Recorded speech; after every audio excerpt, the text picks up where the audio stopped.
amen amen aleluya. Bakristo bavandimwe ndabaramukije ngira nti Kristo Yesu akuzwe kandi bifuriza umunsi mukuru muhire wa Roho Mutagatifu.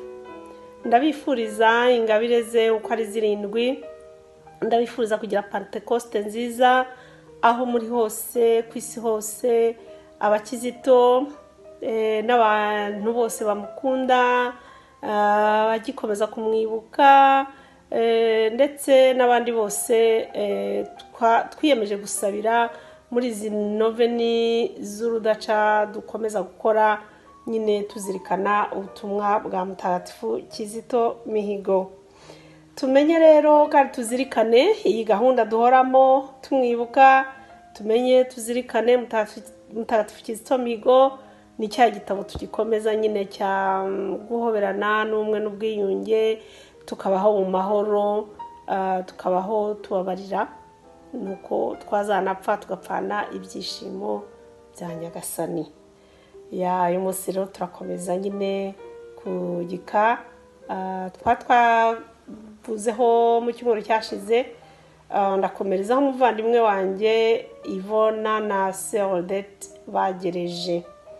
Ariko rero reka tubaze twishyire imbere y'Imana ishobora byose kugira ngo Roho Mutagatifu atumanukire, atuyobore, aturinde, adukomeze, aduhe ubutwari, aduhe ingabire z'uko ari 7, dushobore gukora imirimo itoroshye ya Kiliziya ye yasigiye abasaserdoti n'abakuriye bose, kimwe n'abakristo bose ba Kiliziya Gatolika. Twese turi umubiri wa Kristo, ingingo ze.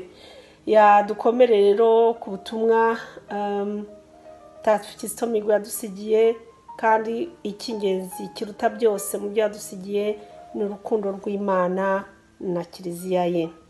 Ku izina ry'Imana Data na Mwana na Roho Mutagatifu, amen. Ngwino Roho Mutagatifu usanganye imitima y'abakwemera bagukunde. Ohereza Roho wawe byose bibe bishya, n'isi zabone guhinduka. Dusabe.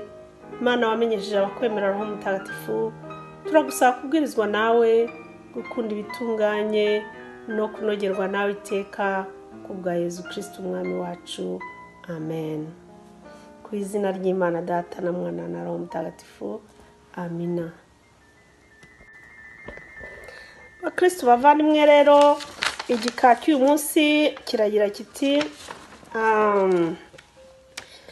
mu myaka mike ishize maze mu buzima bwanjye, yanyigishije ko umunezero udaturuka mu kuyobora ubuzima bwacu, ahubwo kuri nge mbona uko dushaka kumenya no kugenzura byose niko turushaho gutanyurwa, bityo ntitwishime.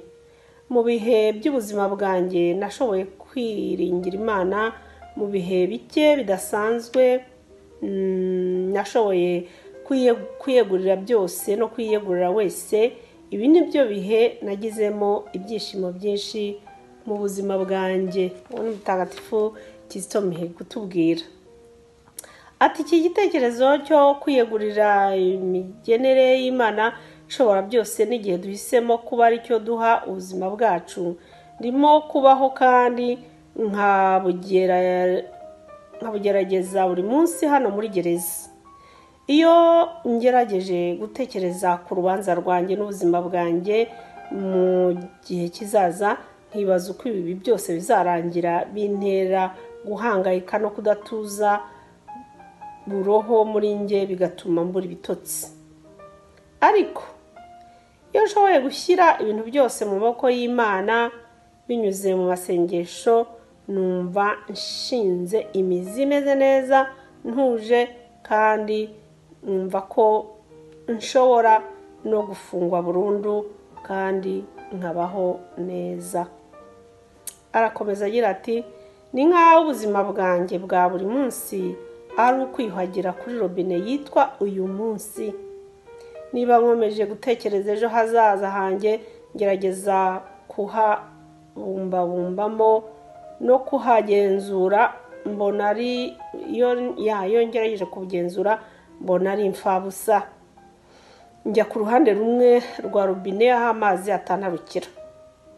Iyo ntekereza cyane ku byahise nkicuza amakosa yanjye cyangwa nishimira ubu bwamamare nagize, mbona ndi ku rundi ruhande rwa robine aho nabwo amazi atanyuza. Inzira nziza yo kugera ku munezero uko mbibona yaba ari ukubona ubu nk'amahirwe adasanzwe twahawe iyo kubaho. Amen, aleluya.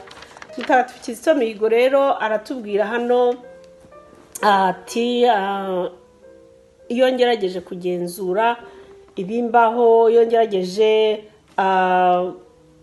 kwita ku byahise, byaba ari ubwamamare, aravuga ko yagize ubwamamare bukomeye. Nibyo koko yabaye umuririmbyi wari urangiranwa, twese turabizi, twese twari tumuzi, n'abataramubona tumuzi kubera indirimbo ze. Ariko aravuga ati ibyo byose iyo mbyitayeho ndushaho kumva ameze nk'umuntu nyine wagiye kwiyuhagira kuri robine ariko agahagarara ku ruhande amazi atamugeraho. Ikiro ni ikigereranyo cyiza cyane kuko ashaka kutubwira ati buri munsi tuba dufite wo kubaho tujye tuwugereranya na chance Imana yaduhaye yo kuba turi iruhande rwa robine kandi dushaka kwiyuhagira umucafu wose, noneho tugatega ibitugu tukiyuhagira tukamererwa neza. Umunsi uwo ari wo wose Imana duhaye ni amahirwe akomeye yo kubaho. Niko arangiza igika cye avuga. Tujye dushima Imana, tuyishimire buri munsi. Umunsi wose duhaye twumve ko ari inyongezo. Umunsi wose Imana duhaye twumve yuko ari igitangaza kitubayeho, kuko hari abandi bantu bakristo bavandimwe mu byibuke, hari abandi bantu bajya kuryama ntaramuke agapfira mu buriri. Twumvise impfu nk'izo nyinshi. Hari abandi bantu ajya kuryama ari muzima, ugacya mu gitondo yumva akaguru kadahaguruka katava aho kari. Hari abandi bantu ajya kuryama yakwegura umutwe mu gitondo wabyuke reka da kumva wagagaye cyangwa yarwaye urukemu. Hari abandi bantu mu gitondo babyuka cyangwa se ijoro yaryama ntasinzire kubera ububabare runaka bwamugezeho. Tujye twibuka rero yuko iyo tugiye kuryama tugomba gushima Imana, kandi twaba tubyutse tugashima Imana tukayitura n'umunsi ukurikiraho, kuko uwo munsi uba ari inyongezo. Haba hari benshi bavuye mu mwuka batahutse batazongera kubona undi munsi. Bakristo bavandimwe rero, urwo rugero natwe turugira urwacu. Buri munsi kuri twe ni inyongezo y'urukundo rwa Kristo, y'amahirwe menshi yo kubaho no gusingiza Roho Mutagatifu, Roho wa Nyagasani, we ugenga ubuzima, ibiboneka n'ibitaboneka, ibiriho byose byaremwe mu rukundo rwe. Amen, aleluya. Bakristo bavandimwe rero, iki gika twasomye uyu munsi kiratubwira ubutwari Kizito Mihigo yagize ari muri gereza. Akavuga ati ubuzima bwanjye niyo nabuhangayikira nabukoraho iki? Ntacyo wakoraho niyo wahangayika. Nyagasani yatubwiye muri Bibiliya arahatwibutsa, hari ahavuga ngo guhangayika nta nubwo byongera n'agasatsi na kamwe ku mutwe wawe cyangwa ngo bigakureho. Ushatse rero ntiwahangayika.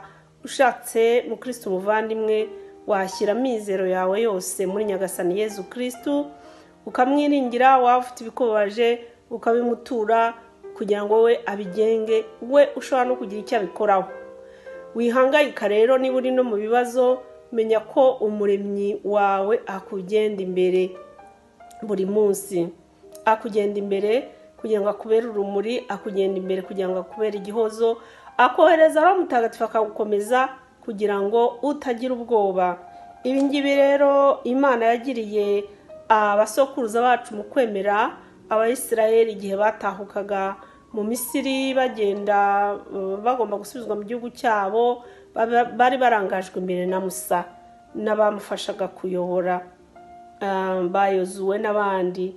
Ariko muribuka ko Musa ageze, numva yari amaze imyaka irenga 120 mu butayu, ayoboye Abisirayeli mu gihe ahagaze hakurya areba Yorodani baracogoye yumva arananiwe. Imana yamubwiye iti ntabwo ari wowe uzambutsa Abisirayeli, uhamagare Yozuwe umwereka Abisirayeli niwe uzambuka Yorodani akabatahana. Urumva rero iyo wagize ikigeragezo cy'ibihe birebire ugeraho ugacogora ukananirwa ukibwira ko Imana itari kumwe nawe. Byabaye ku Bayisirayeli bakavuga ati imyaka tumaze tugenda mu butayu tuzagera iyo tujya. Kimwe na Mutagatifu Kizito Mihigo nawe yaribazaga ati imyaka mfunzwe ahubwo nzafungurwa nongere mbe Kizito wa kera, Kizito w'icyamamare, Kizito wari ukunzwe, bizangendekera bite? Rero kuko yari afite ukwemera, mwabyumviye bivuga mu gika cye ati iyo nashyiraga byose mu biganza by'Imana niho numvaga ntuje, niho naryamaga ngasinzira, niho numvaga nta mutwaro uremereye nikoreye. Bakristo bavandimwe, natwe twizere Nyagasani, twizere Nyagasani, tumusenge, tumusabe roho we mu gihe bikomeye, tujye tumuhamagara tuti roho w'Imana tugenda imbere, dukomeze duha ubutwari, dushobore gutwaza tuve muri iki kigeragezo turimo. Ku bwacu turi abanyantege nke, ariko roho w'Imana adushoborera akadushoboza, kuko ari roho w'imbaraga, roho w'ubwenge, roho w'ubushishozi, roho w'ubusabanyiramana, roho w'ibitangaza. Bakristo bavandimwe rero, kuri uyu munsi wa Roho Mutagatifu ntibiducike nk'uko Mutagatifu Kizito Mihigo atubera urugero akavuga ati nabishyiraga mu maboko ya Nyagasani nkumva sinongeye no kubyibuka, nkarushaho kunezerwa kandi nkiri muri gereza. Natwe ibigeragezo byose tubamo mureke tubihereze Nyagasani, kuko kubyiyokipa twebwe ubwacu no kubitekerezaho duhangayika nta mumaro bidufitiye. Ni ukuri ndabarahiye, niyo wahangayika ugahera mu gitondo ukageza ijoro ryose wikomanga agatuza wikubita hasi, nta kintu na gito, nta na eniyota habe n'akadomo wakura ku bubabare bwawe, ahubwo bihereze Kristo ushobora byose. Azakoreza Roho Mutagatifu agukomeze, akubashishe, kandi uzatsinda. Abayisirayeli byababayeho rero nk'uko nakomeje kubabwira, natwe turi Abayisirayeli b'uyu munsi. Icyo gihe bamaze gucogora ba Musa, Imana yamubwiye iti hamagara Yozuwe umwereka Abayisirayeli kandi umuhe misiyo yuko ari uzabajyana akabambutsa Yorodani. Yozuwe rero Musa yaramuhamagaye, ariko muhora amubwira amagambo akomeye meza kandi natwe dukomeza. Aravuga ati uhora ni mu gitabo cy'ivugurura amategeko umutwe wa 31 n'umurongo gusa wa 8. Aramubwira ati rero abwira Yozuwe ati uhoraho ubwe niwe ukugenda imbere, azaba ari kumwe nawe, ntazaguharurukwa, ntazagutererana, wigira ubwoba, ntucike intege. Amen. Alleluia. Kabisubiremo ati uhoraho ubwe niwe ukugenda imbere, azaba ari kumwe nawe, ntazaguharurukwa, ntazagutererana, wigira ubwoba. Amen. Alleluia, alleluia, alleluia. Nyagasani Imana uhoraho adukomeza umutima, arakutubwira ati ndi kumwe namwe ibihe byose, ndi kumwe namwe kuva mu ntangiriro kuzageza mu mpera z'isi, ndi kumwe namwe mbagenda imbere, mwigira ubwoba, nimukomeze. Niyo mwanyura mu geragezo bikakaje, hari igihe izuba rizava imbere yanyu, hari igihe muzambuka Yorodani, hari igihe muzagera ku byo nabasezeranije. Ntimuve ku isezerano, ntimugire ubwoba, Nyagasani niwe ubari imbere. Abarushye mwese muzaruhurwa, ababaye mwese barira mwese muzahozwa amarira, nimba ibibabaje byose mubishyira mu biganza bya Kristo, mubishyira mu biganza by'umwami watubambiwe ku musaraba, kuko nicyo kintu cyamumanuye, kwari kugira ngo tutazaruha, kwari kugira ngo azabone umunsi azatwohereza Roho Mutagatifu nk'uyu munsi, roho w'ubutungane, roho w'ubuhanga, roho w'urukundo, roho w'ingabire ze zirindwi n'ibirenzeho batavuga byinshi. Ingabire ni zirindwi, ariko bikomoka kuri izo ngabire zirindwi ntabwo wabibara ngo birondore ibyiza byose bizikomokaho.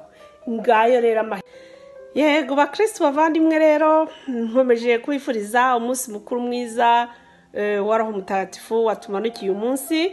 Hari akaririmbo nkunda mu kiliziya hano turi mu misa karavuga ngo do not be afraid, I go before you always, come and follow me, and I will be your rest. Ngo muze ngo ntumugire ubwoba, munkurikire ngenda imbere yanyu, kandi uza wese nzamuha uburuhukiro cyangwa ubuhungiro. Bakristo bavandimwe rero rwose nagira ngo mbifurize umunsi mukuru wa Roho Mutagatifu.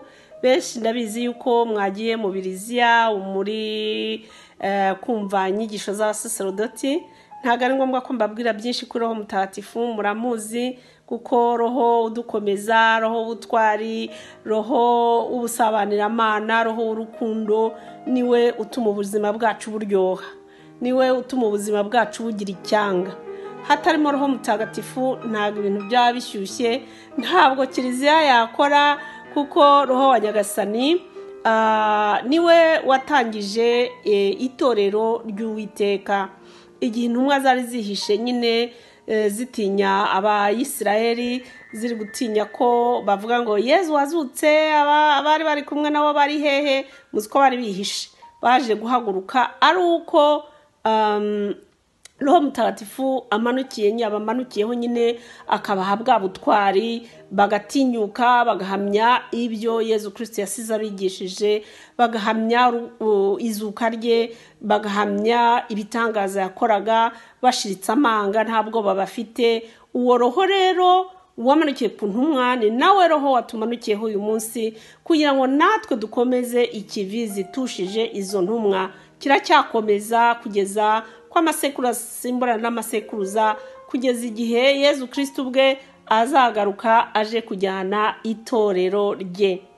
Bakristo bavandimwe rero dukomeze tumusabe Roho Mutagatifu kugira ngo umunsi yagarutse kujyana itorero rye azasange twararikoreye, azasange turirimo koko dushikamye, azasange koko turi ingingo za kiliziya zitajegajega. Bamwe ari inkingi za kiliziya, abandi ari inzugi, abandi amadirishya. Ubwo ndi kugereranya, murumva icyo ushaka kuvuga. Sindi kuvuga ku byerekeye kubaka, ndashaka kuvuga ingingo za kiliziya, za ngingo nyine zituma kiliziya ibaho, igahumeka, ikagira umutuzo, ikera imbuto, kandi igakomeza kuba kiliziya nk'uko Yezu Kristo abyifuza. Kiliziya itanga amasakaramentu yose, tukabatizwa, tugakomezwa, tukicuza ibyaha byacu byose, tukahabwa Roho Mutagatifu akadusendera, noneho tugakomeza imirimo y'intumwa. Intumwa rero ntago ntiwavuga ngo zaragiye zari zanze 12 gusa, oya.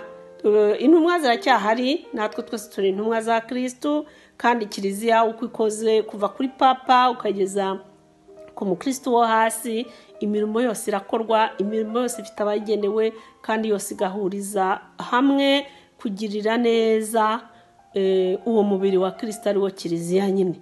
Uwo mugeni wa Kristo ari wo kiliziya. Dukomeze rero twiyambaza umubyeyi Bikira Mariya kugira ngo abidufashemo, dukomeze twiyambaze Roho Mutagatifu, kuko igihe cyose tuzamusaba Nyagasani Yezu Kristo azamutwohereza pe. Kizito niwe waririmbye atusaba Yezu ntavunika, iyaganisha ku rukundo, usaba Yezu ntavunika, iyaganisha ku mahoro. Yego birumvikana rero, usaba Yezu natwe twagira tuti usaba Yezu ntavunika, iyaganisha kuri Roho Mutagatifu, amusaba gusenderezwa uwo roho w'Imana nzima, amusaba gusenderezwa izo ngabire ze atanga uko ari 7, amusaba gusenderezwa imigenzo myiza yose ya Gikristo, umusaba imbaraga zo gukorera kiliziya ye.